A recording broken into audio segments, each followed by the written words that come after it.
الحمد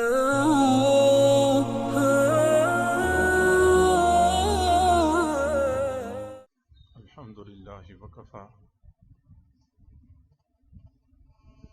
وسلام على عباده الذين اصطفى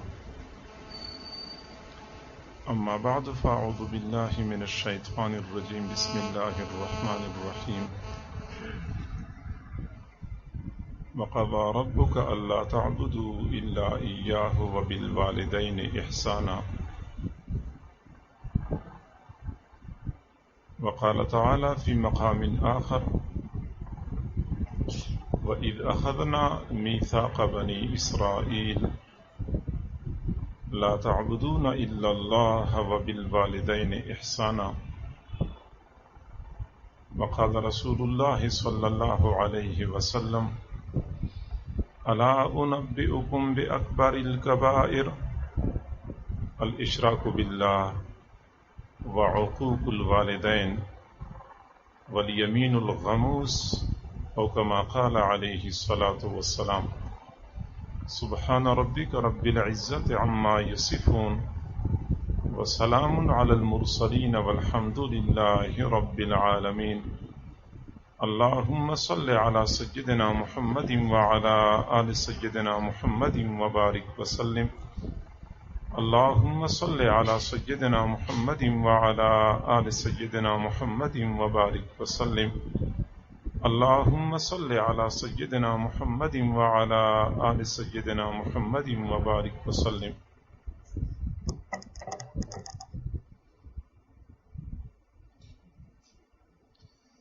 اللہ رب العزت نے ہم پر دو طرح کے حقوق لازم فرمائے ہیں. ایک تو اللہ کا حق ہے ہم پر کہ ہم اللہ کو ایک مانیں، اللہ کے ساتھ کسی کو شریک نہ بنائیں اور زندگی کے تمام امور میں اللہ رب العزت کے حکموں کی پیروی کریں. یہ اللہ کا ہم پر حق ہے. دوسرا، بندوں کے ہمارے اوپر کچھ حقوق ہیں. مثلا اولاد کا والدین پر کیا حق ہے، والدین کے اولاد پر کیا حقوق ہیں، خاوند کا بیوی پر اور بیوی کا خاوند پر کیا حق ہے، پڑوسی کا پڑوسی پر، استاد کا شاگرد پر کیا حق ہے. یہ ایک طویل سلسلہ ہے جو تفصیل طلب ہے. تاہم اتنی سی بات آپ لوگ سمجھ لیں کہ اللہ رب العزت کا حق ادا کرنے کے بعد سب سے زیادہ اہمیت والدین کے حق کی ہے. اور یہی وجہ ہے کہ جب ہم قرآن و حدیث کا مطالعہ کرتے ہیں تو ہمیں متعدد مقامات پہ اللہ کے حق کے بعد والدین کے حق کا تذکرہ ملتا ہے. وَقَضَىٰ رَبُّكَ أَلَّا تَعْبُدُوا إِلَّا إِيَّاهُ، یہ آپ کے رب کا فیصلہ ہے کہ اللہ کے سوا کسی کی عبادت نہیں کرنی. وَبِالْوَالِدَيْنِ إِحْسَانًا، والدین کے ساتھ حسن سلوک کرنا ہے. تو آیت کے پہلے حصے میں اللہ کے حق کا تذکرہ فرمایا اور اس کے بعد متصلاً والدین کے حق کا تذکرہ فرمایا اور والدین کے ساتھ حسن سلوک. یہ صرف اس امت سے اللہ کا مطالبہ نہیں ہے بلکہ سابقہ امتوں سے بھی اللہ تعالیٰ کا یہی مطالبہ تھا. وَإِذْ أَخَذْنَا مِيثَاقَ بَنِي إِسْرَائِيلَ لَا تَعْبُدُونَ إِلَّا اللَّهَ وَبِالْوَالِدَيْنِ إِحْسَانًا، ہم نے بنی اسرائیل سے اس بات کا عہد لیا تھا کہ تم نے اللہ کے سوا کسی کی عبادت نہیں کرنی. وَبِالْوَالِدَيْنِ إِحْسَانًا، اور والدین کے ساتھ حسن سلوک کرنا ہے. یہاں پہ بھی ہم دیکھتے ہیں کہ اللہ رب العزت کا حق ذکر کرنے کے بعد والدین کے حق کا تذکرہ ہو چکا. حضور صلی اللہ علیہ وسلم کی خدمت میں ایک صحابی حاضر ہوئے، عرض کیا ای الاعمال احب الی اللہ تعالی، اللہ تعالیٰ کو تمام اعمال میں سب سے زیادہ محبوب عمل کون سا ہے؟ حضور صلی اللہ علیہ وسلم نے فرمایا الصلاۃ علی وقتہا، اپنے مقررہ وقت پہ نماز پڑھنا اللہ تعالیٰ کو سب سے زیادہ محبوب عمل ہے۔ قال ثم ایون، صحابی نے عرض کیا اس کے بعد کون سا عمل زیادہ محبوب ہے؟ قال بر الوالدین، والدین کے ساتھ حسن سلوک، یہ پھر اس کے بعد سب سے زیادہ پسندیدہ عمل ہے۔ یہاں پہ بھی اللہ رب العزت کا حق ذکر کرنے کے بعد متصلاً والدین کے حق کا تذکرہ فرمایا، بلکہ حضور صلی اللہ علیہ وسلم نے جہاں مجرمین کے جرائم کا تذکرہ فرمایا تو اس میں بھی اسی ترتیب کو مد نظر رکھا ہے کہ اللہ رب العزت کا حق ادا نہ کرنے کے بعد سب سے بڑا جرم والدین کا حق ادا نہ کرنا ہے۔ آپ صلی اللہ علیہ وسلم نے فرمایا الا انبئکم باکبر الکبائر، میں تمہیں بڑے بڑے گناہوں کے بارے میں نہ بتاؤں؟ الاشراک باللہ، ایک گناہ اللہ کے ساتھ کسی کو شریک بنانا، وعقوق الوالدین، اور والدین کی نافرمانی کرنا۔ یہاں وہی ترتیب ہے کہ اللہ کے ساتھ کسی کو شریک بنانا یعنی اللہ کا حق ادا نہ کرنا، یہ سب سے بڑا جرم ہے۔ پھر اس کے بعد والدین کا حق ادا نہ کرنا، یہ بڑا جرم ہے۔ اور یہ بات یاد رکھیں کہ ایک ہوتا ہے گناہ، ایک ہوتا ہے گناہ کبیرہ، ایک ہے اکبر الکبائر۔ آپ لوگوں نے گناہ کبیرہ کی اصطلاح تو سنی ہوگی، اس سے اوپر ایک اور درجہ ہے جس کو اکبر الکبائر کہتے ہیں، جو سارے بڑے گناہوں سے بڑا گناہ ہو۔ حضور نے فرمایا کہ بتاؤں، وہ سب سے بڑا گناہ، وہ بڑے گناہوں سے بھی بڑا گناہ، وہ اللہ کے ساتھ شریک بنانا اور والدین کی نافرمانی کرنا۔ اور والدین کی نافرمانی اتنا بڑا فتنہ ہے جس نے ہمارے معاشرے کو لپیٹ میں لے رکھا ہے کہ آج سے 14 صدیاں قبل حضور صلی اللہ علیہ وسلم نے قیامت واقعہ ہونے سے پہلے جن بڑے بڑے فتنوں کا تذکرہ فرمایا ہے کہ دجال کا ظہور ہوگا، یأجوج مأجوج نمودار ہوں گے، دابۃ الارض نکل آئے گا، ان بڑے بڑے فتنوں میں سے ایک فتنہ یہ بھی بیان فرمایا ہے کہ اولاد والدین کی نافرمان ہو جائے گی۔ قیامت کی نشانیوں میں سے ایک بہت بڑی نشانی ہے۔ دوسرے الفاظ میں ہم یہ کہہ سکتے ہیں کہ جب تک اولاد والدین کی فرمان بردار ہے، یہ نظام چلتا رہے گا۔ جب اولاد نافرمان ہو گئی، اللہ تعالیٰ کائنات کی اس نظام کو لپیٹ کے رکھ دے گا، تہس نہس کر دے گا۔ نئی تہذیب اور نئی روشنی نے جہاں ہمارے معاشرے کو ناقابل تلافی نقصان پہنچایا، اس میں سے ایک بہت بڑا نقصان یہ کہ اولاد مادر پدر آزاد ہو چکی ہے۔ اولاد کو نہیں پتا کہ والدین کا مقام اور مرتبہ کیا ہوتا ہے، والدین کا ہمارے اوپر کیا حق ہے، اور والدین کا حق ادا کر کے ہم کیا عظمت اور کیا بلندی حاصل کر سکتے ہیں۔ معزز سامعین، یہ بات یاد رکھیں کہ اللہ رب العزت کی عام عادت مبارکہ یہ ہے کہ نیک عمل کا اچھا بدلہ یا برے عمل کا برا بدلہ آخرت کے لیے مؤخر کرتا ہے، آخرت میں یہ بدلہ ملے گا۔ لیکن والدین کے ساتھ اچھا سلوک کرنا یا بد سلوکی کرنا وہ عمل ہے کہ اس کا اچھا یا برا بدلہ اللہ تعالی دنیا میں دے کے رہتا ہے، بالکل نقد مل جاتا ہے۔ آپ خود تجربہ کر لیں، مشاہدہ کر لیں کہ آپ کی اسی شہر میں جن لوگوں کا کام کاروبار خوب چل رہا ہے، آپ ان کے بارے میں پوچھیں معلومات کریں کہ آخر اس کے کاروبار کے چمکنے میں کس چیز کا کمال ہے، تو پتہ چلے گا کہ والدین کی دعائیں پیچھے ہیں، والدین کو راضی کیا ہے، والدین کو خوش کیا ہے۔ گاڑیوں کے مستری ہوتے ہیں، ایک مستری کے پاس گاڑیوں کی لائن لگی ہوتی ہے، باری نہیں ملتی، ساتھ والا مستری انتظار میں ہوتا ہے کہ میرے پاس بھی کوئی گاڑی آج، حالانکہ دونوں مستریوں میں کوئی خاص فرق نہیں ہوتا۔ اس کی وجہ یہ ہوتی ہے کہ اس مستری کے پیچھے والدین کی دعائیں ہوتی ہیں۔ آپ پتہ کریں گے تو پتہ چلے گا کہ ہاں واقعی اس نے والدین کی خدمت کی ہے، والدین کو خوش رکھا۔ اللہ تعالیٰ دنیا میں بدلہ دے کے رہتا ہے۔ جو بندہ چاہتا ہے کہ میں کامیاب زندگی گزاروں، عظمت اور بلندی حاصل کر لوں، آسان طریقہ یہ ہے کہ والدین کو خوش کریں، والدین کی دعائیں لیں۔ کوئی بندہ آپ کے راستے میں رکاوٹ نہیں بن سکتا، کامیابی ہی کامیابی ہے۔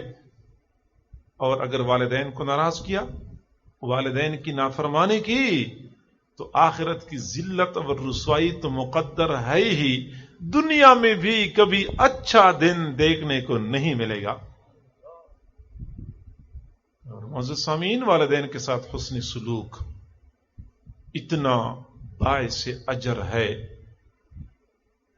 کہ حسن سلوک تو بہت بڑی بات ہے، والدین کی طرف ایک مرتبہ محبت کی نظر سے دیکھنا، یہ بھی بندے کو روحانیت کی معراج پہ پہنچا دیتا ہے۔ آپ صلی اللہ علیہ وسلم نے فرمایا، تم میں سے کوئی بندہ والد یا والدہ کے چہرے پہ ایک مرتبہ محبت کی نظر ڈالتا ہے، اللہ تعالیٰ ایک قبول حج اور ایک قبول عمرے کا ثواب عطا فرما دیتے ہیں۔ حضرت عمر رضی اللہ تعالیٰ عنہ نے سوال پوچھا، اللہ کے نبی، اگر کوئی آدمی روزانہ 100 مرتبہ اپنے والد کے چہرے کو محبت کی نظر سے دیکھے؟ حضور صلی اللہ علیہ وسلم نے فرمایا، اللہ اوسع، اللہ اوسع، اللہ کے خزانے اس سے بھی وسیع ہیں اور اس سے بھی وسیع ہیں، یعنی جو بندہ روزانہ 100 مرتبہ والد کے چہرے کو محبت کی نظر سے دیکھے گا، اللہ تعالیٰ اس کو 100 حجوں کا ثواب عطا فرما دے گا۔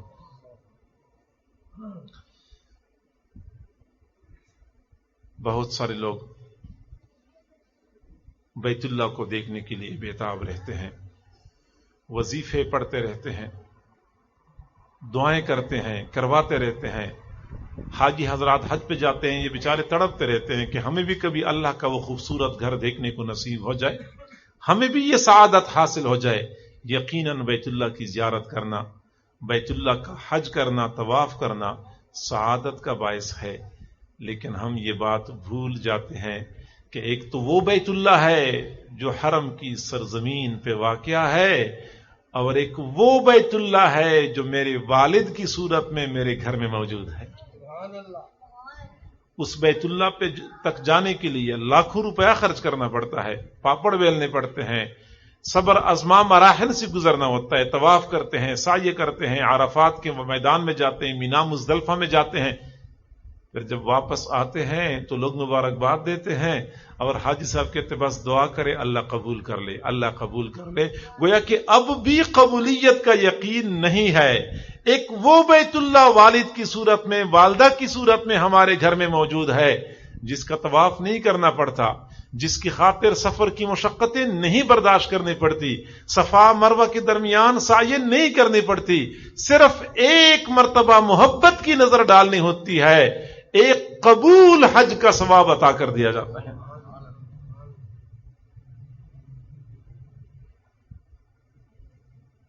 ہمیں چاہیے کہ ہم والدین کے ساتھ حسن سلوک کریں، ان کے حقوق ادا کریں۔ قرآن عظیم الشان میں ہمیں حضرات انبیاء کرام کا تذکرہ ملتا ہے کہ وہ حضرات اپنے والدین کے ساتھ کیسے معاملہ کرتے تھے، کس قدر تعظیم، احترام، اطاعت اور فرمان برداری کیا کرتے تھے۔ قرآن کا مطالعہ کر کے دیکھ لیں، سب کچھ آپ کے اوپر کھل جائے گا۔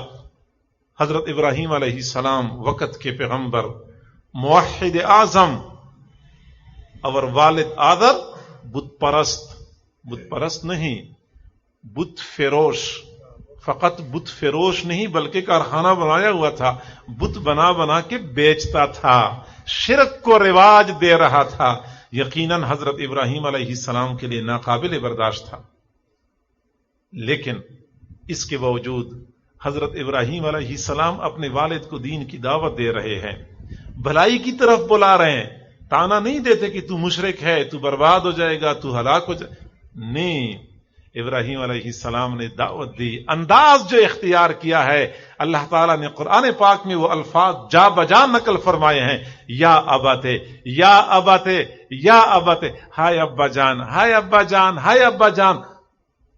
یا اباتے لفظ میں ایک طرف شفقت کا پہلو نظر آتا ہے، دوسری طرف تعظیم اور احترام کا عنصر موجود ہے۔ ہائے میرے ابا جان، میری بات مان لو، آپ کو فائدہ ہو جائے گا، میری بات مان لو، نقصان سے بچ جاؤ گے۔ اور جب والد نے انکار کر دیا کہ بیٹا باز آ جا ورنہ میں تجھے سنسار کر دوں گا، حضرت ابراہیم علیہ السلام نے پھر بھی لہجہ بدل کے بات نہیں کی، بلکہ فرمانے لگے سلام علیک سأستغفر لک ربی انہ کان بی حفیہ۔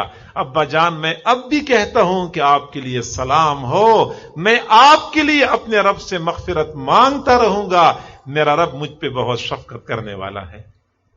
لہجہ بدل۔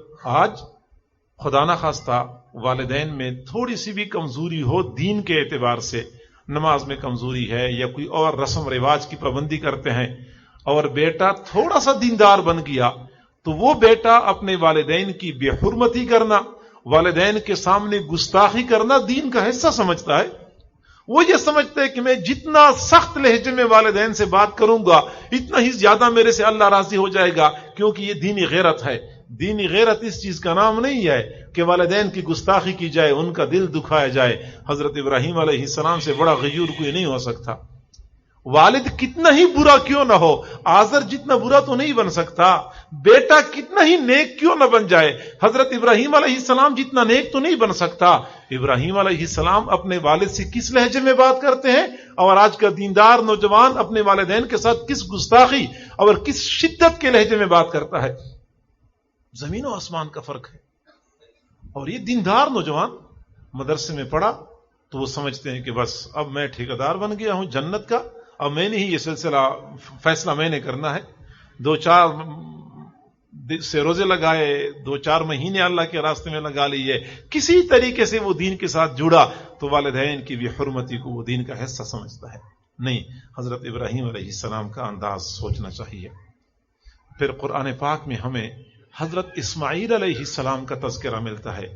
والد نے کہا یا بنیا انی ارا فی المنام انی اذبحک فانظر ماذا تری، بیٹا میں خواب دیکھ رہا تھا کہ آپ کو ذبح کر رہا ہوں، آپ بتائیں آپ کی کیا رائے ہے۔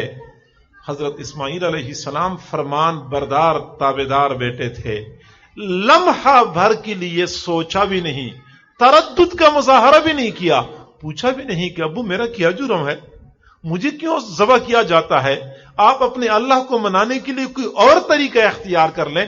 نہیں، سوچا بھی نہیں، تردد کا معاملہ نہیں کیا، بے اختیار فوراً بول پڑے یا ابت افعل ما تؤمر ستجدنی انشاء اللہ من الصابرین۔ ابا جان جیسے آپ چاہیں ویسے کر دیجئے، مجھے صبر کرنے والوں میں سے پائیں گے۔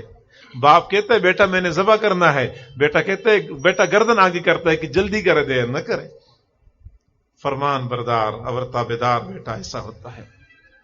ہمیں قرآن پاک میں حضرت یوسف علیہ السلام کا تذکرہ ملتا ہے۔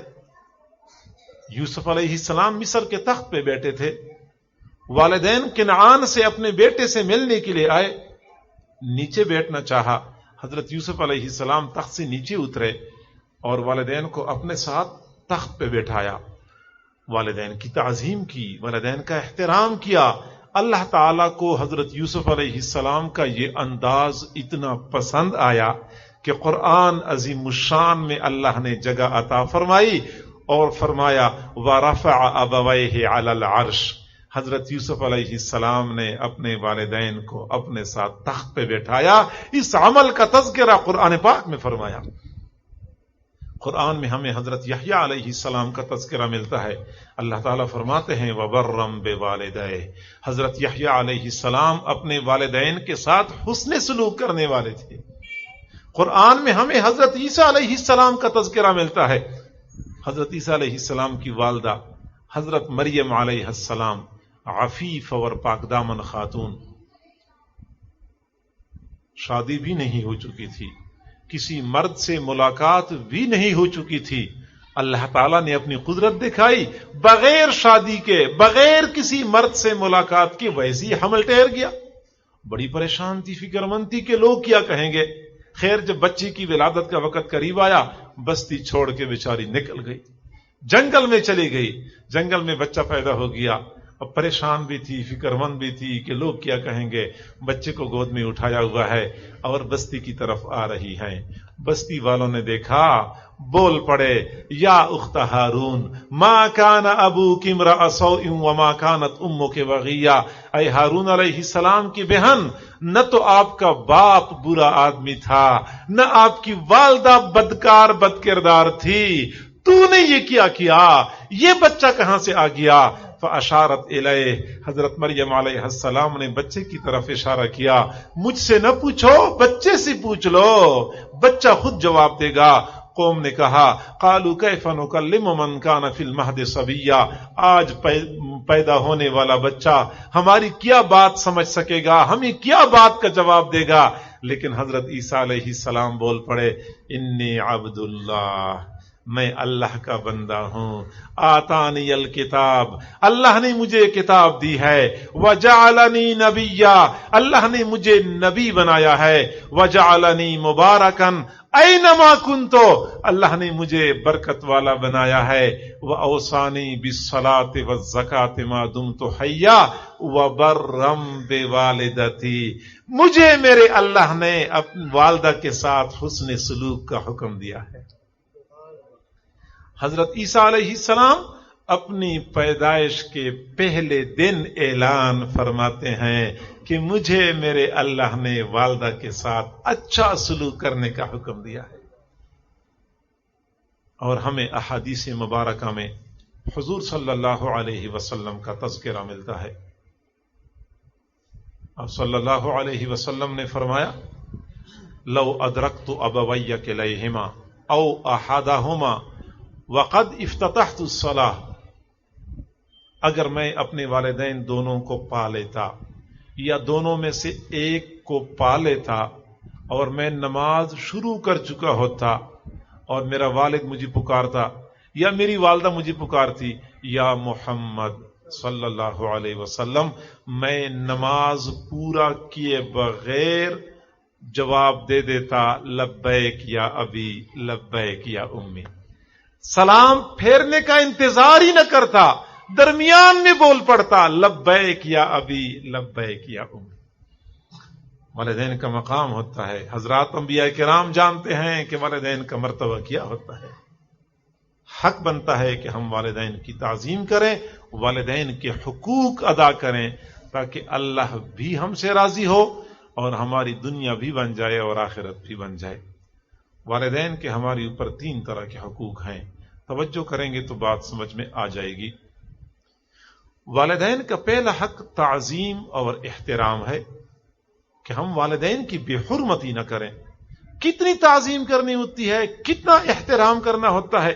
پروردگار ذوالجلال نے قرآن پاک میں ارشاد فرمایا، اما یبلغن عندک الکبر احدہما او کلاہما، والدین دونوں یا دونوں میں سے ایک بڑھاپی کی حالت کو پہنچ جائے تو بوڑھے لوگ کئی مرتبہ کام ایسے کرتے ہیں کہ دوسروں کو ناگواری ہوتی ہے، یا ان کی باتیں ایسی ہوتی ہیں کہ دوسروں کے لیے پریشانی کا باعث ہوتی ہیں.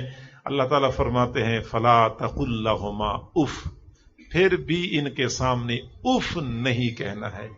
اف قدر کہنا یہ بھی جائز نہیں ہے. اور حضرت علی رضی اللہ تعالیٰ عنہ فرماتے ہیں کہ والدین کی بے اکرامی میں سب سے کم درجہ وہ اف کہنا ہے.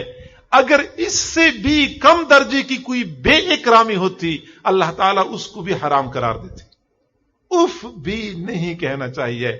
ولا تنہرہما، ان کو جھڑکنا نہیں ہے. وقل لہما قولا کریما، ان کے ساتھ نرمی سے بات کرنی ہے. واخفض لہما جناح الذل من الرحمت، ان کے سامنے نرمی کے پر بچھایا کرو. وقل رب ارحمہما کما ربیانی صغیرا، اللہ میرے والدین پہ ایسی ہی رحمت نازل فرما جیسے میری بچپن میں محبتوں کے ساتھ میرے والدین نے مجھے پالا تھا. تعظیم، والدین کی موجودگی میں کبھی بھی ان سے اچھی جگہ پہ بندہ نہ بیٹھے، بلکہ والدین کو اعلی جگہ پہ بیٹھائے اور ادنا جگہ پر بیٹھنا اپنے لیے سعادت سمجھے. والدین کے قدموں میں بیٹھنا اپنے لیے نجات کا باعث سمجھے. راستے پہ چلتے ہوئے والدین سے کبھی آگے نہ جائے. گاڑی میں سفر کرتے ہوئے والدین سے اگلی سیٹ پہ نہ بیٹھے. بات چیت کرتے ہوئے کبھی اپنی آواز والدین کے آواز پر بلند نہ کرے، یہ بھی تعظیم کے خلاف ہے. حضرت ابو دردہ رضی اللہ تعالیٰ عنہ صحابی رسول ہیں، اپنی والدہ کے ساتھ گفتگو کر رہے تھے. کوئی ناراضگی نہیں تھی، کوئی غصہ نہیں تھا، عام باتیں کر رہے تھے. باتوں باتوں میں ان کی آواز ان کی والدہ کی آواز سے بلند ہو گئی. بعد میں احساس ہو گیا، پریشان ہو گئے، اپنی والدہ سے معافی مانگی اور پھر اللہ سے معافی مانگی، لیکن پھر بھی اطمینان نہیں تھا. بازار چلے گئے، 2 عمدہ قسم کے غلام خریدے اور وہ اللہ کی رضا کے لیے آزاد کر لیے. پھر ان کو تسلی ہو گئی کہ اب اللہ نے میرے جرم کو معاف کیا ہوگا. صرف باتوں باتوں میں آواز بلند ہو گئی، یہ تعظیم کے خلاف ہے. حضرت زین العابدین رحمہ اللہ تعالی اپنی والدہ کی بڑی خدمت کرتے تھے، لیکن کبھی بھی اپنی والدہ کے ساتھ مل کے کھانا نہیں کھاتے تھے. کسی نے پوچھا آپ مل کے کھانا کیوں نہیں کھاتے؟ فرمایا دل تو میرا بہت چاہتا ہے کہ مل کے کھانا کھاؤں، لیکن مجھے ڈر لگتا ہے کہ ایسا نہ ہو کہ کھانا کھاتے وقت بے دھیانی میں میرا ہاتھ میری والدہ کے ہاتھ سے آگے بڑھ جائے. میں اتنی بھی بے اکرامی برداشت نہیں کرتا.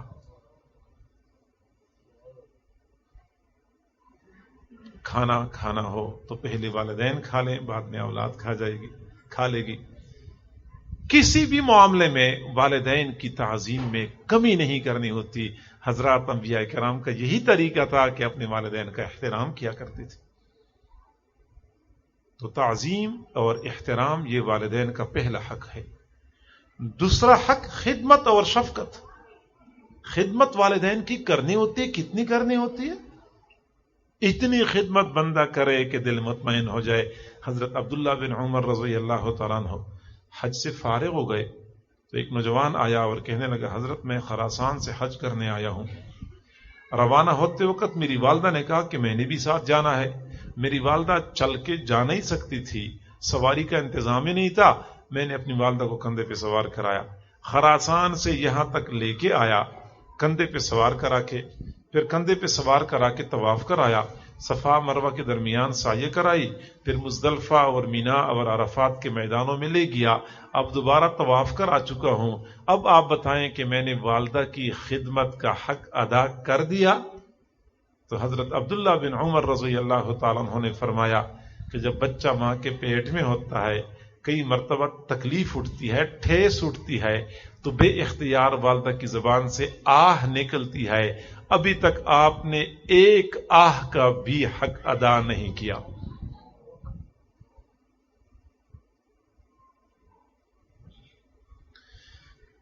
اور یہ بات سمجھ لیں کہ جب کوئی نوجوان والدین کی خدمت کرتا ہے، والدین پھر اولاد کو دعا دیتے ہیں، پھر یہی دعا ہی تو ہوتی ہے جس سے بندے کے بخت جاگ اٹھتے ہیں. پرانے زمانے کی بات ہے کہ ایک نوجوان تھا، بہت نیک صالح متقی، والدہ کا فرمان بردار اور تابعدار. رات کو سویا ہوا تھا، والدہ نے آواز لگائی، بھاگتا ہوا گیا، امی کیا مسئلہ ہے؟ بیٹا پانی پلا دو. بھاگتا ہوا گیا، پیالہ لے کے پانی لیا اور والدہ کے پاس پہنچ گیا. دیکھا والدہ کی آنکھ لگ چکی ہے. سوچ رہا تھا کہ میں سو جاتا ہوں، پھر خیال آیا کہ سوؤں گا تو والدہ کو دوبارہ پانی مانگنا پڑے گا، تکلیف ہوگی، میں یہیں پہ والدہ کی جاگنے کا انتظار کرتا ہوں. سردیوں کا موسم تھا، لمبی رات تھی، یخبستہ ہوا چل رہی تھی. وہ نوجوان اپنی والدہ کے سرہانے کھڑا تھا، انتظار کر رہا تھا جس وقت میری والدہ کی آنکھ کھلے گی میں اپنی والدہ کو پانی کا پیالہ پیش کروں گا. تہجد کا وقت تھا، والدہ کی آنکھ کھلی. والدہ بھی نیک متقی خاتون تھی. دیکھا میرا بیٹا اسی طرح کھڑے ہو کے میری جاگنے کا انتظار کر رہا ہے. فوراً کہنے لگی، اللہ میرے بیٹے نے خدمت کے ذریعے سے میرا دل خوش کر دیا، تو اس کو اپنی محبت، اپنی معرفت عطا کر دے. والدہ کی زبان سے نکلی ہوئی دعا حرف بحرف صحیح ثابت ہو گئی. اللہ تعالیٰ نے اس نوجوان کو وقت کے اولیاء میں شامل فرمایا. آج کی دنیا اس نوجوان کو خواجہ بایزید بستامی کے نام سے جانتی ہے. والدہ کی دعا بندے کو کہاں سے کہاں تک پہنچا دیتی ہے. یہ والدین کی بہت بڑی کمزوری ہوتی ہے کہ اپنی اولاد کے لیے دعا کرواتے ہیں دوسروں سے. حضرت صاحب میری اولاد کے لیے دعا کر لے، مولانا صاحب میرے بیٹی کے لیے دعا کرے، قاری صاحب میری بیٹی کے لیے دعا کرے. یقیناً دوسروں سے دعا کروانا شریعت کی نظر میں مستحسن ہے، اچھا طریقہ ہے، لیکن اس کے باوجود والدین کو چاہیے کہ وہ اس چیز کو مد نظر رکھیں کہ اولاد کے بارے میں سب سے زیادہ جلدی والدین کی دعا قبول ہوتی ہے. آپ صلی اللہ علیہ وسلم نے فرمایا، ثلاث لا ترد دعوتهم، 3 بندے ایسے ہیں جن کی دعا کبھی رد نہیں ہوتی. ایک مسافر کی دعا کبھی رد نہیں ہوتی، دوسرے مظلوم کی دعا کبھی رد نہیں ہوتی، اور تیسرا والدین کی دعا اولاد کے بارے میں کبھی رد نہیں ہوتی. گزشتہ امتوں میں، بخاری شریف کی روایت ہے، گزشتہ امتوں میں ایک نیک آدمی رہتا تھا، جریج اس کا نام تھا. جریج عبادت خانے میں دن رات عبادت کرتا تھا. والدہ ایک مرتبہ آئی، جریج سے بات کرنی تھی یا کوئی کام ذمہ لگانا تھا. پکارا، یا جریج. جریج نماز میں مصروف تھا. جریج نے سوچا کہ یا اللہ، میں اپنی والدہ کی پکار کا جواب دے دوں یا نماز مکمل کر لوں. خیر نماز کو جاری رکھا. تھوڑی دیر بعد والدہ نے پھر پکارا، یا جریج. پھر سوچا کہ میں نماز مکمل کر لوں یا والدہ کی پکار کا جواب دے دوں. نماز کو جاری رکھا. جب تیسری مرتبہ والدہ نے پکارا، انہوں نے جواب نہیں دیا. والدہ بوڑھی تھی، جذباتی تھی، کہنے لگی، اللہم لا تمتہ حتی تریہ وجوہ المومسات، اللہ میرے بیٹے کو اس وقت تک موت نہ دینا جب تک کہ تو اس کو بدکار عورتوں کا چہرہ نہ دکھا دے. یعنی ایک مرتبہ اس کا واسطہ بدکار عورت سے پڑ جائے. بس والدہ کی زبان سے نکلی ہوئی دعا تھی، قبول ہو گئی. اگلے دن ایک خاتون آئی عبادت خانے میں، اس نے دیکھا جریج اکیلا ہے، کہنے لگی، اپنے ضرورت کا اظہار کر دیا. جریج نے معذرت کر لی کہ جا مجھے تنگ نہ کر، میں اپنے اللہ سے ڈرتا ہوں. وہ خاتون چلی گئی. جنگل میں ایک اور چرواہا تھا، اس چرواہے کے ساتھ ملوث ہو گئی. حمل ٹھہر گیا، بچہ پیدا ہو گیا. لوگوں نے پوچھا کہ یہ بچہ کہاں سے ہے، تو فوراً کہنے لگی یہ جریج سے ہے. بستی والے لوگ مشتعل ہو گئے کہ جریج اتنا بڑا نیک بنا پھرتا ہے اور کرتوت اس کے ایسے ہیں. سارے مشتعل لوگ باہر آئے اور جریج کو پکڑا، گھسیٹ کے عبادت خانے سے باہر نکالا، عبادت خانے کو گرا دیا، آگ لگا دی، راکھ کے ڈھیر میں تبدیل کر دیا. جریج سمجھ گیا میری والدہ کی بد دعا قبول ہو چکی ہے. بھاگتا ہوا والدہ کے پاس گیا، امی آپ مجھے معاف کر دیں، میں بڑا پریشان ہوں. ماں نے معاف کر دیا. واپس آیا، بچہ لیٹا ہوا تھا. بچے سے پوچھا کہ بچہ تو بتا تو کس کا بیٹا ہے. 1 دن کا بچہ بول پڑا، کہنے لگا میں جریج کا بیٹا نہیں ہوں، میں فلاں چرواہے کا بیٹا ہوں. والدہ ناراض تھی، بلا جرم کے ذلیل اور رسوا ہو گئے. اور والدہ جب راضی ہو گئی، اللہ نے وہ اعزاز عطا کر دیا کہ اس کی پاک دامنی کی گواہی کے لیے 1 دن کا بچہ بول پڑا کہ میں جریج کا بیٹا نہیں ہوں، میں فلاں چرواہے کا بیٹا ہوں. بلکہ میں تو ایک قدم اور آگے بات کرتا ہوں کہ جب کوئی بندہ والدین کی خدمت کرتا ہے، والدین کی دعائیں تو قبول ہوتی ہی ہیں. والدین کی خدمت کی بدولت اولاد بھی مستجاب الدعوات بن جاتی ہے. بخاری شریف کی روایت، حضور صلی اللہ علیہ وسلم نے فرمایا، بنی اسرائیل میں 3 بندے کہیں سفر کر رہے تھے. صحرا میں شدید بارش اور باد و باران نے ان کو گھیر لیا. بچاؤ کے لیے پہاڑ کے دامن میں ایک غار میں گھس گئے. پہاڑ کی چوٹی سے ایک بہت بڑی چٹان آئی اور غار کی منہ پہ فٹ ہو گئی. چٹان اتنی بڑی کہ دھکا دے کے ہٹا نہیں سکتے تھے, نکلنے کا کوئی راستہ نہیں تھا. ان کو اپنی موت اپنی آنکھوں کے سامنے نظر آ رہی تھی, پریشان تھے. آپس میں کہنے لگے کہ اللہ کو پکارے بغیر ہمارے سامنے کوئی دوسرا راستہ نہیں ہے. ہم میں سے ہر بندہ باری باری اپنے اللہ سے دعا مانگے گا, لیکن عام دعا نہیں. اپنی زندگی میں جو بھی ایسا عمل کیا ہو جس کی قبولیت کی زیادہ امید ہو, اس عمل کا واسطہ دے کے اللہ سے دعا مانگنی ہوگی. ایک آدمی نے اپنی کسی نیک عمل کا واسطہ دیا, اللہ میں نے فلاں عمل تیری خاطر کیا تھا, اگر تجھے پسند آیا ہے تو اس عمل کی تو فعل ہماری مشکل حل کر دے. چٹان تھوڑی سی کھسک گئی, ان کو ہلکی سی روشنی نظر آ گئی, ایک کرن نظر آ گئی. اگلے بندے نے کسی نیک عمل کا واسطہ پیش کر لیا, اللہ میں نے فلاں عمل تیری رضا کے لیے کیا تھا, اگر تجھے وہ عمل پسند آیا ہے تو ہماری اس مشکل کو حل کر دے. چٹان تھوڑی سی اور کھسک گئی, لیکن نکلنے کا راستہ اب بھی نہیں بنا تھا. تیسرا بندہ کہنے لگا, اللہ تجھے تو پتا ہے کہ میرے بوڑھے والدین تھے, میں اپنے والدین کی خدمت کیا کرتا تھا, پورا دن جنگل میں بکریاں چراتا تھا, شام کو بکریاں واپس لاتا تھا, بکریوں کا دودھ نکال کے سب سے پہلے اپنے والدین کو پلایا کرتا تھا, پھر اس کے بعد اپنی اولاد کو پلاتا تھا. اللہ تجھے تو پتا ہے کہ ایک دن میں جنگل سے آیا, مجھے دیر ہو چکی تھی, میں نے فوراً دودھ نکالا, والدین کو پیش کرنے کے لیے ان کے کمرے میں گیا, دیکھا والدین سو چکے ہیں. خیال آیا کہ چلو میں اپنے بچوں کو پلاتا ہوں. پھر میں نے سوچا کہ نہیں, جب تک میرے والدین نہیں پیئیں گے اپنی اولاد کو نہیں پلاؤں گا. والدین کو جگانا مناسب نہیں سمجھا, والدین سے پہلے اپنے بچوں کو پلانا مناسب نہیں سمجھا. دودھ کا پیالہ ہاتھ میں پکڑا ہوا تھا, والدین کے جاگنے کا انتظار کر رہا تھا. اللہ تجھے تو پتا ہے, تو دیکھ رہا تھا کہ میرے چھوٹے چھوٹے بچے میرے قدموں میں لوٹ پوٹ ہو رہے تھے, مجھ سے دودھ مانگ رہے تھے, میں نے ان کو دودھ نہیں پلایا. والدین کے جاگنے کا انتظار کرتے ہوئے میں نے پوری رات گزار دی. صبح کے وقت والدین کی آنکھ کھلی, میں نے پہلے ان کو دودھ پلایا, پھر اپنے بچوں کو دودھ پلایا.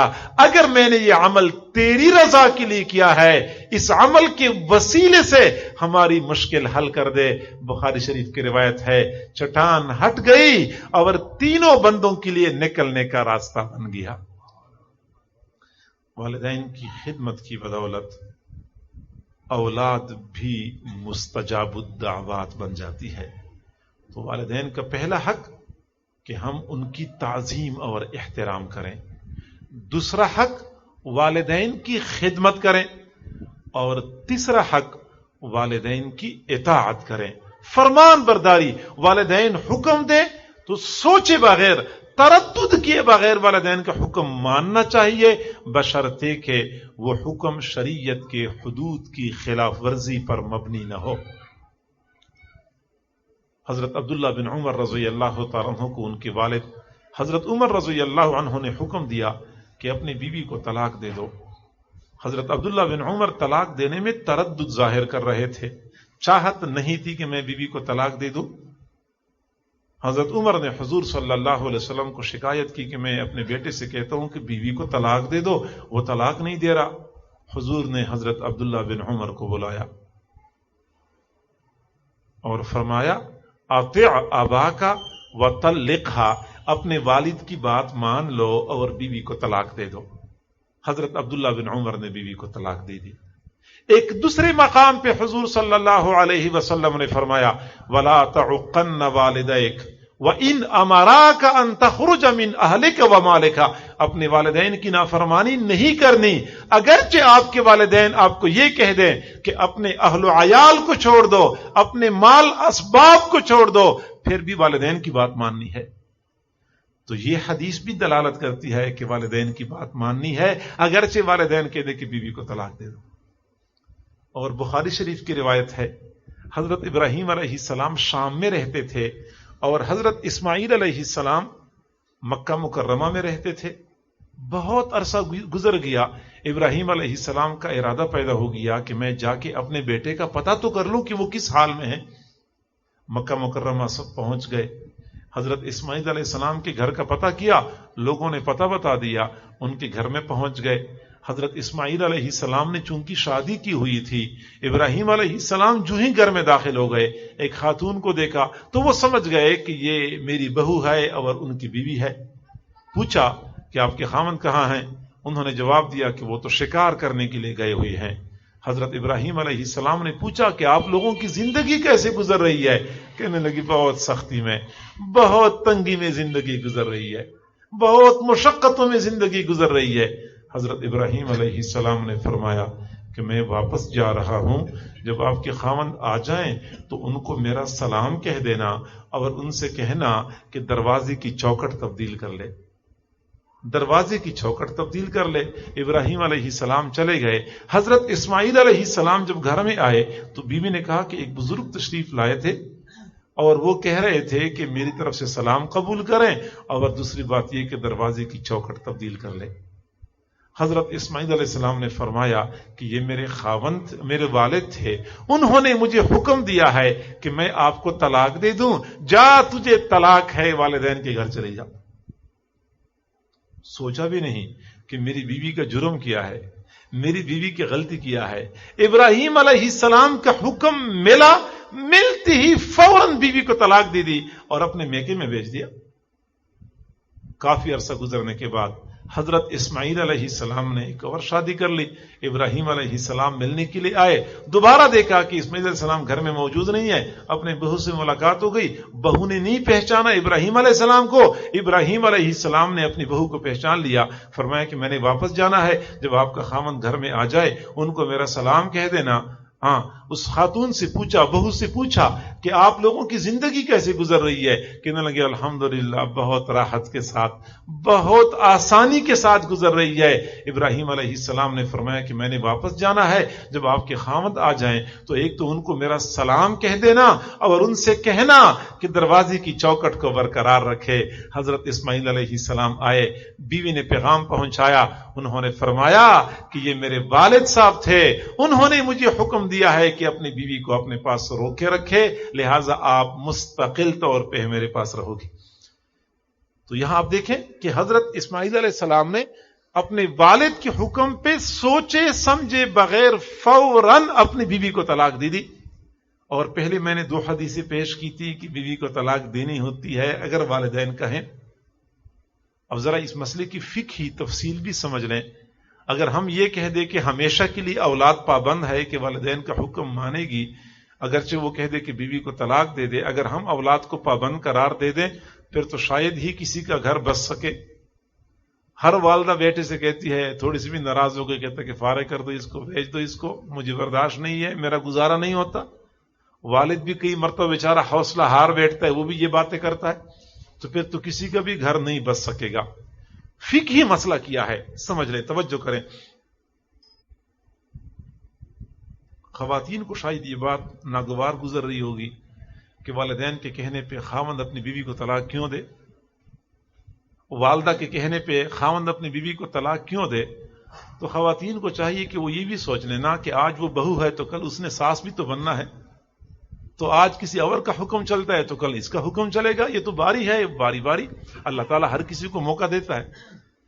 بہرحال مسئلہ یہ ہے کہ والدین جو اپنے بیٹے سے کہتے ہیں کہ اپنی بیوی کو طلاق دے دو، اس کی وجہ کیا ہے، اس کے پیچھے محرک کیا ہے؟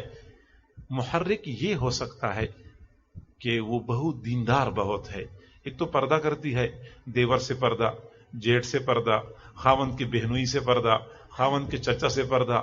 اب سسر اور ساس کہتے ہیں کہ ایسی بہو ہمیں برداشت نہیں ہے، ہر کسی سے پردہ کرتی ہے، اور ایک تو یہ ہر وقت مسلح پہ بیٹھی ہوتی ہے، تو بیٹے سے کہتے ہیں کہ بیوی کو طلاق دے دو، ہمیں ایسی بہو برداشت نہیں ہے۔ تو بیٹے کے لیے جائز ہی نہیں ہے کہ وہ اپنی بیوی کو طلاق دے دے۔ ایک اور صورت بن جاتی ہے کہ بیوی بے دین ہے، پردہ نہیں کرتی، زبان دراز ہے، اپنی عزت اور عصمت کا خیال نہیں رکھتی، تو والدین بیٹے سے کہتے ہیں کہ بیوی کو طلاق دے دے۔ اس صورت میں بیٹے پر لازم ہے کہ بیوی کو طلاق دے دے، ایک تیسری صورت بن جاتی ہے جس میں دینداری اور بے دینی کا کوئی عمل دخل نہیں ہوتا. بات صرف اتنی ہوتی ہے کہ سسر اور ساس اپنے بہو سے ناخوش ہیں کیونکہ بہو سسر اور ساس کی خدمت نہیں کرتی. سسر اور ساس کی خدمت نہیں کرتی یا ان کے ساتھ بولتی رہتی ہے اور بے باک ہے ان کے سامنے. پھر کیا کرنا چاہیے؟ والدین کہتے ہیں کہ بیوی کو طلاق دے دے، تو بیٹے کو چاہیے کہ وہ سوچے، غور کرے کہ اگر میں اپنی اس بیوی کو طلاق دے دوں مجھے اگلا رشتہ مل سکتا ہے یا نہیں مل سکتا. اگر اس کو یقین ہے کہ میرے پاس اسباب اور وسائل بھی ہیں، میری عمر بھی ابھی اتنی نہیں ہو چکی، تو لہٰذا آسانی سے مجھے اور رشتہ مل سکتا ہے، تو والدین کی بات مان لے، اس بیوی کو طلاق دے دے، اگلا بہتر رشتہ اس کو مل جائے گا. اور اگر وہ سمجھتا ہے کہ میری عمر زیادہ ہو چکی ہے یا میرے پاس اسباب وسائل نہیں ہیں، مجھے اگلا رشتہ نہیں مل سکتا اور گناہوں میں مبتلا ہونے کا خطرہ ہے، تو اس کو چاہیے کہ والدین سے معذرت کر لے، اور والدین کو بھی چاہیے کہ وہ اپنے بیٹے کی مجبوری کو سمجھے. بہرحال یہ ہے شریعت کا حکم.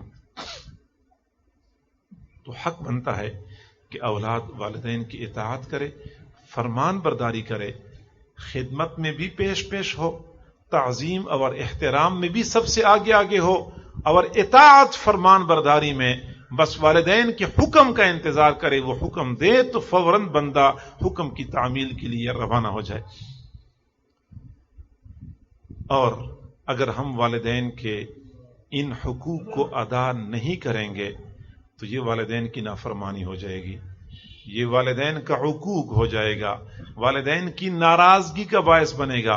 حضور صلی اللہ علیہ وسلم نے فرمایا، جو بندہ اپنے والدین دونوں کو یا دونوں میں سے کسی ایک کو بڑھاپی کی حالت میں پالے اور اس کی خدمت کر کے جنت نہ کمائے تو یہ بندہ ہلاک ہو جائے. حضور صلی اللہ علیہ وسلم نے ایسے بندے کو ہلاکت کی بد دعا دی ہے. آپ اندازہ لگا سکتے ہیں کہ آپ علیہ الصلوۃ والسلام کا دل کتنا دکھی ہوگا اس نوجوان سے جس کے بوڑھے والدین ہیں، ان کی خدمت کر کے جنت نہیں کماتا. حضور صلی اللہ علیہ وسلم کے زمانے میں ایک بندہ تھا جس کا نام اویس تھا، قرن قبیلے کا تھا، یمن میں رہتا تھا. آپ صلی اللہ علیہ وسلم کے دین کی دعوت ان کو پہنچ چکی تھی، وہ اسلام بھی قبول کر چکا تھا، لیکن حضور صلی اللہ علیہ وسلم کی خدمت میں ایک مرتبہ بھی ان کو حاضری کا موقع نہیں ملا، اور حاضری کے شرف سے، دیدار کے شرف سے محروم ہو گئے. صحابی بننے کا اعزاز اس کو حاصل نہ ہو سکا. اس کی وجہ یہ تھی کہ ان کی والدہ بوڑھی تھی، والدہ کی خدمت کرنے والا کوئی اور بندہ موجود نہیں تھا. انہوں نے والدہ سے اجازت مانگی کہ میں حضور صلی اللہ علیہ وسلم کی زیارت کے لیے مدینہ منورہ جانا چاہتا ہوں، ایک مرتبہ ملاقات کر لوں پھر واپس آؤں گا، پھر میں دوبارہ نہیں جاؤں گا، آپ کی خدمت کرتا رہوں گا. لیکن والدہ نے کہا کہ بیٹا آپ چلے جاؤ گے تو میری خدمت کون کرے گا؟ کوئی اور بندہ ایسا موجود نہیں ہے، آپ ایسا کریں چند دن ٹھہر جائیں، میں چند دنوں کی مہمان ہوں، میں دنیا سے چلی جاؤں گی، پھر آپ آزاد ہو جائیں گے، بے شک آپ حضور کے پاس چلے جائیں. والدہ نے تو یہ کہا، لیکن اللہ کی شان کہ والدہ کا انتقال ابھی نہیں ہوا کہ حضور صلی اللہ علیہ وسلم دنیا سے تشریف لے گئے. گویا کہ اویس قرنی رحمت اللہ علیہ والدہ کی خدمت کی وجہ سے صحابی بننے کے شرف سے محروم ہو گئے. یہ مسئلہ تو پیش آیا، لیکن دوسری طرف اللہ رب العزت نے کیا اعزاز عطا فرمایا. حضرت عمر فاروق رضی اللہ تعالیٰ عنہ کا زمانہ تھا. حضرت عمر حج سے فارغ ہو گئے تو کسی نے کہا کہ یمن سے ایک وفد ملنے کے لیے آیا ہے. فرمایا کہ ان کو آنے دیں. اب وفد کے افراد حضرت عمر سے مصافحہ کرتے گئے، ایک ایک بندہ آتا گیا، مصافحہ کرتا گیا. ایک بندہ آیا، حضرت عمر نے ایسے دیکھا، مصافحہ کر لیا اور اس کا ہاتھ پکڑا. پوچھا کہ آپ یمن سے آئے ہیں؟ کہنے لگے ہاں میں یمن سے آیا ہوں. اچھا آپ قرن قبیلے کے ہیں؟ جی ہاں میں قرن قبیلے کا ہوں. اچھا آپ کا نام اویس ہے؟ جی ہاں میرا نام اویس ہے. پھر حضرت عمر نے فرمایا کہ آپ میرے لیے مغفرت کی دعا مانگ لیں. اویس کرنے نے کہا کہ امیر المؤمنین، اللہ نے آپ کو جو مقام اور مرتبہ عطا فرمایا ہے، میں تو آپ کی جوتی کے خاک کے برابر بھی نہیں ہوں. کہاں صحابی کا اعلیٰ مقام اور مرتبہ، کہاں ادنا درجے کا بندہ. پھر آپ امیر المؤمنین بھی ہیں, مراد مصطفیٰ بھی ہیں, آپ مجھے کہتے ہیں کہ میں آپ کے لیے مغفرت کی دعا کروں. فرمایا کہ جی ہاں, ایک وقت تھا میں اپنے محبوب صلی اللہ علیہ وسلم کے ساتھ بیٹھا ہوا تھا, مجھے اپنے محبوب نے فرمایا کہ عمر, ایک دن ایسا آئے گا آپ حرم شریف میں ہوں گے, وفود آپ کے پاس ملنے کے لیے آئیں گے, یمن سے ایک وفد آئے گا, اس وفد میں ایک بندہ ہوگا, اس کا نام اویس ہوگا, اس کی پہچان یہ ہے کہ پیشانی پہ برس بیماری کا داغ ہے, وہ قرن قبیلے کا ہے, اگر اس کی آپ سے ملاقات ہو جائے تو آپ اس سے اپنے لیے مغفرت کی دعا کروا لینا. حضرت عمر نے وہ پیشانی پہ داغ کے ذریعے سے اویس قرنی کو پہچان لیا تھا. اللہ تعالیٰ نے پھر یہ اعزاز عطا فرمایا, یہ سعادت عطا فرمائی. تو ہمیں چاہیے کہ ہم والدین کا دل نہ دکھائیں, والدین کو خوش کریں. نوجوان ساتھیوں سے میں خاص طور پہ گزارش کروں گا کہ کئی مرتبہ بے دھیانی میں, کم فہمی میں, جوانی کے جوش میں والدین کا دل دکھاتے ہیں, اور والدین کا دل دکھانا انتہائی خطرے کی بات ہے. حضور صلی اللہ علیہ وسلم ایک مرتبہ بیت اللہ کے سامنے کھڑے تھے. فرمایا, بیت اللہ, میں اچھی طرح جانتا ہوں کہ تیرا تقدس اور تیری حرمت بہت زیادہ ہے, لیکن ایک مسلمان کے دل کا تقدس تجھ سے کچھ زیادہ ہے. مسلمان کے دل کا تقدس تجھ سے زیادہ ہے. ہم اندازہ لگائیں, آج کوئی بندہ مسجد کی بھی حرمتی کرتا ہے, ہم برداشت نہیں کرتے, تو جو بندہ بیت اللہ کی بھی حرمتی کرے پھر کون برداشت کرتا ہے؟ خدا نہ خواستہ کوئی بندہ بیت اللہ کو گرانے پہ آ جائے, شہید کرنے پہ آ جائے, پھر تو مسلمان جان پہ کھیل کے بیت اللہ کو بچائیں گے. ایک طرف تو بیت اللہ کی بچانے کے لیے ہم اتنے بےتاب اور اتنے جذباتی, دوسری طرف ہمارے گھر میں والد کی صورت میں بیت اللہ موجود ہے, بلکہ بیت اللہ سے بھی زیادہ تقدس اور حرمت ہے. ہم اسی والد کی بھی حرمتی کرتے ہیں, ہم اسی والد کا دل دکھاتے ہیں. کسی عام مسلمان کا دل دکھانا اتنا بڑا جرم ہے. بخاری شریف کی روایت ہے, حضور صلی اللہ علیہ وسلم نے فرمایا, بنی اسرائیل کی ایک نیک متقی عورت گھر میں بلی پالی ہوئی تھی, بلی نے کوئی نقصان کر لیا, اس نے بلی کو باندھ لیا, اس کو بھوکا پیاسا رکھا. ایک بلی کو تکلیف پہنچانے کی وجہ سے وہ نیک متقی عورت جنت میں جانے کی بجائے جہنم میں جانے والی بن گئی. بلی کو تکلیف پہنچائی تو انسان کو تکلیف پہنچائے جو اشرف المخلوقات ہے, پھر وہ مسلمان ہے, پھر وہ حضور کا امتی ہے, پھر وہ والد ہے یا وہ والدہ ہے, اس کو کوئی بندہ تکلیف پہنچائے پھر امید لگائے رکھے کہ مجھے جنت ملے گی, یہ ہماری خوش فہمی ہے. والدین کی خدمت کر کر کے اپنے اللہ کو راضی کریں. نوجوان اولاد, خواہ وہ بیٹے ہوں یا بیٹیاں ہوں, والدین کی خدمت کریں. اور اسی طرح بہو یہ اپنے سسر اور ساس کی خدمت کرے, کیونکہ سسر اور ساس کو اللہ نے وہ مقام عطا فرمایا ہے جو والدین کو اللہ نے مقام عطا فرمایا ہے. آج انتہائی افسوس سے کہنا پڑتا ہے کہ بہو بیچاری کے لیے اپنے سسر اور ساس کی خدمت ایک مصیبت بن جاتی ہے, نہیں کر سکتی. بوڑھا سسر اگر کہہ دے کہ بیٹا سر میں درد ہو رہا ہے, ایک کپ چائے پلا دو, تو سسر کے سر میں درد تھوڑا ہوتا ہے, بہو کے سر میں درد زیادہ شروع ہو جاتا ہے. بھول جاتی ہیں یہ خواتین, اتنی کم فہمی. کئی مرتبہ تو یہ بھی ہوتا ہے کہ بہو الگ گھر اس لیے چاہتی ہے کہ سسر اور ساس کو مصیبت سمجھتی ہے, ان کی خدمت میرے سے نہیں ہوتی, یہ گھر میں ہوتے ہیں تو مجھے ٹوکتے رہتے ہیں, مجھے تنگ کرتے رہتے ہیں, میرا گزارا نہیں ہوتا, کوئی الگ مکان کا انتظام کر لو. حالانکہ بخاری شریف کی روایت ہے, حضور صلی اللہ علیہ وسلم نے فرمایا, بنی اسرائیل کی ایک عورت بدکار بد کردار کہیں جا رہی تھی, راستے کے قریب ایک کنواں تھا, کنویں کے کنارے پہ ایک کتا پڑا ہوا تھا, شدت کی پیاس لگی تھی, زبان باہر کو نکلی ہوئی تھی. اس عورت کو کتے پہ ترس آیا, پیاسے کتے کے لیے پانی نکالا, اس کو پانی پلایا. پیاسے کتے پہ ترس کھانے کی وجہ سے, پیاسے کتے کو پانی پلانے کی وجہ سے وہ بدکار بد کردار عورت جہنم میں جانے کی بجائے جنت میں جانے والی بن گئی. اگر پیاسی کتے کی کی خدمت کی، صرف پانی پلایا، اللہ نے یہ مقام عطا فرمایا۔ تو جو بہو اپنے سسر کی خدمت کرتی ہے، ساس کی خدمت کرتی ہے، پتہ نہیں اللہ نے کیا مقام اور مرتبہ عطا کرنا ہو۔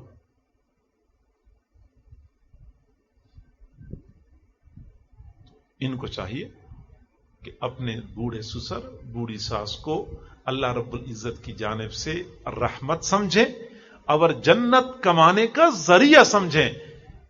اللہ تعالیٰ کو پانے کے لیے فقط نماز نہیں ہے، فقط روزہ نہیں ہے، اللہ کو پانے کا ایک راستہ خدمت کا بھی ہے کہ بندہ خدمت کر کر کے اپنے اللہ کو پالے، اپنے اللہ کا قرب حاصل کر لے۔ آپ لوگوں نے بارہا سنا ہوگا کہ عبادت سے جنت ملتی ہے، خدمت سے خدا ملتا ہے۔ بنی اسرائیل کی بدکار عورت پیاسے کتے کی خدمت کرتی ہے، اللہ کا قرب حاصل ہو جاتا ہے۔ تو آج کی مسلمان بہن اگر والدین کی خدمت کرے یا سسر اور ساس کی خدمت کرے، اتنا بلند مقام اللہ عطا فرمائے گا جس کا ہم تصور بھی نہیں کر سکتے۔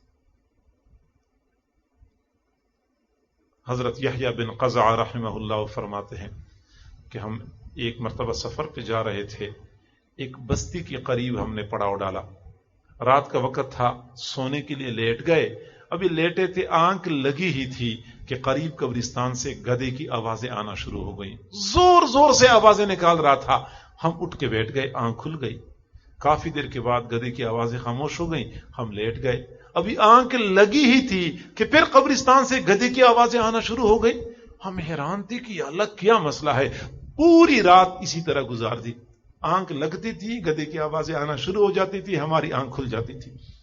صبح کے وقت ہم نے بستی والوں سے پوچھا کہ یہ کیسی قبرستان ہے اور کیسے گدھا پوری رات آوازیں نکالتا رہا؟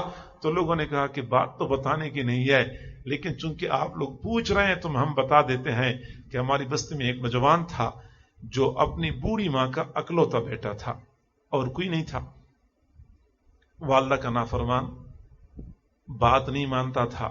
والدہ کبھی کبھار نصیحت کیا کرتی تھی لیکن اس کو والدہ کی نصیحت بھی بہت بری لگتی تھی۔ والدہ جب نصیحت کرتی تھی تو وہ کہتا تھا انحقی نحیق الحمار، گدھے کی طرح آواز نکالتی رہو، گدھے کی طرح آوازیں نکالتی رہو، یہ وہ نوجوان کہا کرتا تھا۔ زندگی میں تو والدہ کو یوں کہتا تھا، والدہ کا دل دکھایا کرتا تھا۔ مر گیا، ہم نے قبرستان میں دفنایا، رات کے وقت قبرستان سے گدھے کی آوازیں آنا شروع ہو گئیں، بستی کے لوگ پریشان ہو گئے، ہم سارے کے سارے قبرستان میں گئے، ہم نے دیکھا اسی نوجوان کی قبر پھٹ گئی، گدھے کی طرح ایک سر نمودار ہو گیا اور کافی دیر تک آوازیں نکالتا رہا۔ کافی دیر کے بعد وہ سر قبر کے اندر چلا گیا، تھوڑی دیر بعد پھر قبر پھٹ گئی، پھر وہ سر نمودار ہو گیا، پھر گدھے کی طرح آوازیں نکالنا شروع کر دیا۔ اسی وقت سے لے کے آج تک رات کے وقت وہی گدھے کا سر نمودار ہوتا ہے اور قبر سے گدھے کی آوازیں آتی رہتی ہیں۔ تو والدین کا دل دکھانا اللہ تعالیٰ دنیا میں بندے کو دکھا دیتا ہے، تو حق بنتا ہے کہ ہم اپنے والدین کا دل نہ دکھائیں، والدین کو کبھی ناراض نہ کریں۔ ممکن ہے کہ کئی سارے مرد حضرات یا خواتین یہ سوچ رہے ہوں کہ ہمارے تو والدین فوت ہو چکے ہیں، دونوں فوت ہو گئے یا ان میں سے ایک فوت ہو گیا اور ہم نے تو بہت کمی کی ہے، اب ان کے فوت ہونے کے بعد بھی وہ کمی کی تلافی ہو سکتی ہے؟ جی ہاں، اس کمی کی تلافی ہو سکتی ہے۔